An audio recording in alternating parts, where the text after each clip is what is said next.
ওই ব্যক্তিকে আল্লাহ তাআলা রমাজানে ক্ষমা করবে না যারা ছোট্ট ছোট্ট কারণে ভাইয়ের সাথে বোনের সাথে এক ছটাক মাটির জন্যে আজকে ভাই ভাইয়ের মধ্যে বোন বোনের মধ্যে সম্পর্ক নষ্ট হয়ে গিয়েছে। কথা বলেন ঠিক কি না?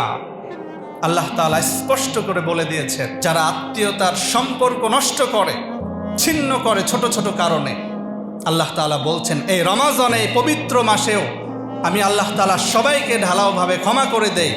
কিন্তু তুমি যদি ছোট্ট কারণে সম্পর্ক নষ্ট করে থাকো, ভাইয়ের সাথে বোনের সাথে মামার সাথে নানা নানির সাথে দাদা দাদির সাথে, আমি আল্লাহ তাআলা ঘোষণা করে দিলাম তোমার দোয়া আমি আল্লাহ তাআলা এই রমাজানেও কবুল করব না। বলেন ঠিক কি না?